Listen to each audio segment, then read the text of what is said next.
Ranking the top 10 strongest bladers from the Metal Fight generation. Starting off with Aguma and his Scythe Chronos, bro literally controls the Grim Reaper. This guy was busted when he was first introduced. He beat Jinga in a tag team battle, he beat Kiyoya in a tag team battle, and then he went on to lose a bunch of times, but still very impressive feats. Next we got Tithi and Death Quetzalcoatl, one of the characters that beat Aguma 1v1. Unfortunately, he was introduced super late into the series, so we don't have a ton of info, but still strong enough to comfortably sit at number 9. Dynamis with Jade Jupiter, another super strong legendary blader who has this version of Zeus that strikes everybody with lightning. I'm putting King and his super badass Varieres next. For my money, he's the strongest of the solar system legendary bladers. He not only beat Aguma, but he actually gave Ryuga a run for his money, which is an incredible feat. And yes, this is the character who goes Super Saiyan.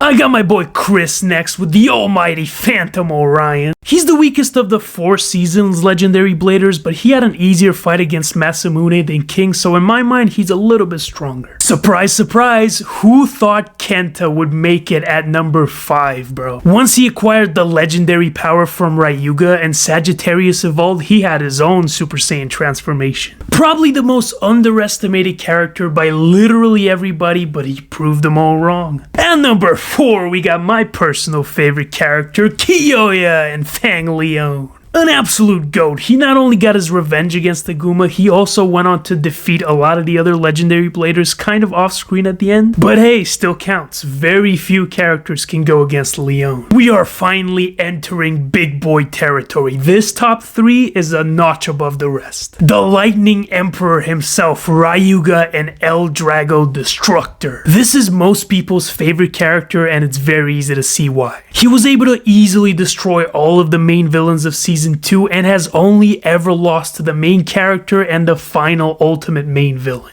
A total badass. Speaking of the final main villain, at number 2, Rago with Diablo Nemesis. This guy was so powerful, it wasn't even fair. He had to get jumped so many times, and honestly, every single time the jumping failed, bro. This guy jumped the jumpers. He Uno reversed the jumps every single time. 3v1s, 4v1s, barriers, didn't matter. This guy obliterated them all. He had accumulated so much power from damn near everybody, he was almost invincible. Quick honorable mentions, Yuki, the weakest legendary blader, but still a legendary blader. Can't forget about Deshayan, as well as Julian, since Gravity Perseus was literally based on Varieres. Agito, this guy's a video game exclusive character who transforms into a fucking dinosaur. Damien, the leader of Starbreaker with Hades Kerbex. Faust in Twisted Tempo, the Beyblade that can spin forever. Masamune actually giving multiple legendary bladers a run for their money. And my boy Helios from the Soul Blaze movie. He literally has the power of the sun in his hand.